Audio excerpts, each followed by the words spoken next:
কি হলো? বাঁশির সুরে আমাকে এভাবে ডেকে আনলে কিছু বলবে না, নাকি এভাবেই শুধু তাকিয়ে দেখবে? বেশ, আমি তাহলে চলি। কে তুমি? কোত্থেকে এসেছো? দরিয়ার ওপারে পাহাড়ের চূড়ায় আমার ঘর। তোমার বাঁশির সুর আমাকে জাদুর মতো এখানে টেনে নিয়ে এসছে। সত্যি, তোমার বাঁশির সুরে মায়া আছে বটে। আমি যাই পরদেশি। না, তুমি যাবে না। আমাকে যে যেতেই হবে। আমাদের আবার কবে দেখা হবে? আমাদের আবার দেখা হবে সূর্যাস্তের বিদায়ের ম্লান শিশির আলোর তলে। সত্যি করে বলো তো তুমি কে? আমাকে তুমি চিনলে না ইউসুফ?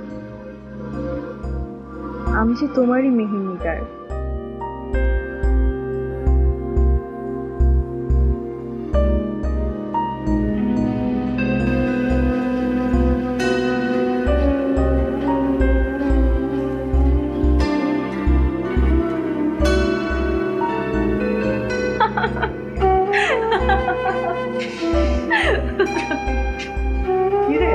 হাসি কি হলো? আর বলো না মা, আজ পথে একজনের সাথে দেখা হয়েছে। সে নাকি খোয়াবে কাকে দেখে, দেখতে পুরো আমার মতো। বলিস কি? আমিও কম না। প্রথমে ভাবলাম আমাকে বোকা বানাচ্ছে, তাই আমিও তাকে বোকা বানিয়ে দিয়ে আসলাম। দেখিস, এসব বোকা বানাতে বানাতে আবার নিজে না বোকামি করে বসিস। আমি জান, কি যে বলো না। কি আর বলবো, বয়স বাড়ছে তোর আর খুকি হচ্ছিস। আচ্ছা, তোকে যে আমি বলেছিলাম মেহফিলে বসার জন্য, তার কি করলি রে? সারাদিন তো মুক্ত পাখির মতো ঘুরে বেড়াস।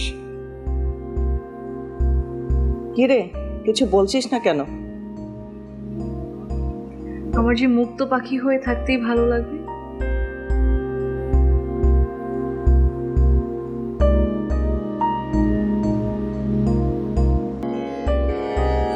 তুইও আমাদের সাথে বস।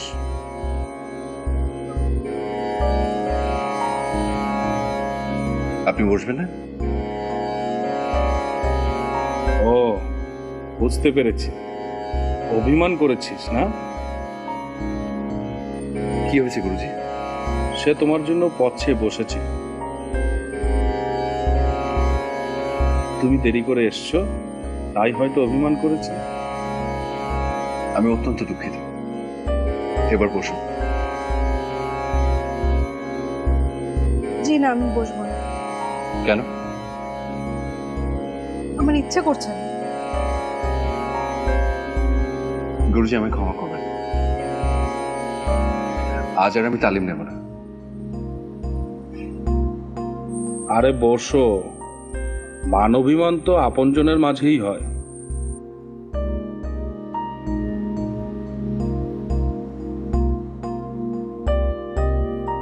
তোমার পরিবারে কে কে আছে? জি, আমার মা আছেন। বাবা?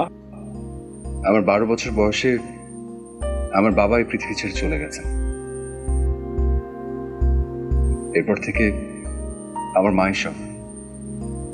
মায়ের ইচ্ছেতেই আপনার এখানে গান শিখতে আসেন।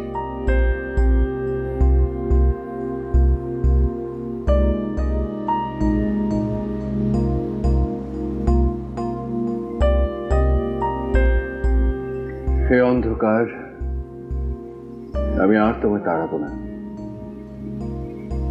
আজ থেকে তুমি সাথী, আমার বন্ধু, আমার ভাই। কেন জানো? কারণ অন্ধকার হলেই যে সে আসবে।